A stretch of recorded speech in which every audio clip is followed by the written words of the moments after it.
পয়লা বৈশাখের শপিং কার কার কমপ্লিট হলো? আমার কিন্তু এখনো কিচ্ছু হলো না, তাই আজকে বেরোয় পড়লাম পয়লা বৈশাখের শপিং করতে। আর এই দোকানগুলোর সামনে দিয়ে গেলে কি যে খিদা পায়, কিন্তু আমার কিপটা বর আমাকে কিছুতেই খাওয়ায় না। আমার বরের যিনি কিপটামিটা আমার খাওয়ানোর দিক থেকেই বেশি হয়।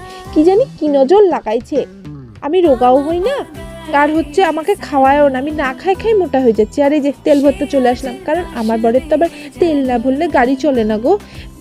ট্যাঙ্কি থেকে তেল উপজায় পড়ে, তবুও তেল ভরতে হয়। খুব টাকা তো বললো আমার ক্ষেত্রেই শুধু কিপটামি করে, খাওয়াতে বললেই শুধু কিপটামি করে। এই যে বেরোয় পড়লাম, আর এই রাস্তাগুলো দিয়ে যাওয়ার সময় এমনিতে জ্যাম, তারপরে ওর বাইক চালানোর স্কিলস, তারপরে ভিড়, তারপরে আমার যেন তো ফিলিংটা কিরকম হয়, খতরোকে খিলাড়ি। আমার মনে হয় কি আমি খতরোকে খিলাড়িতে করছি। এই শুই, এদিক থেকে ঢুকছি, ওদিক থেকে বেরোচ্ছি, ওদিক থেকে ঢুকছি, এদিক থেকে বেরোচ্ছি। আমি বাবা জীবনে এইভাবে গাড়ি চালাতে পারবো না। তো চলো, আমি তো শপিং মলে চলে আসলাম। আমি গেলাম মেয়েদের সেকশনে কিছু জামা কাপড় পছন্দ করতে, কিন্তু আমার একটাও ক্লিপ নাই এটার।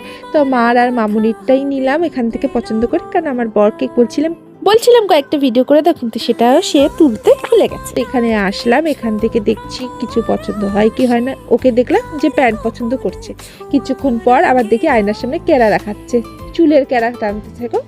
আর আমিও তাই ক্যারা দেখাই দিলাম একটু টুপি পরে।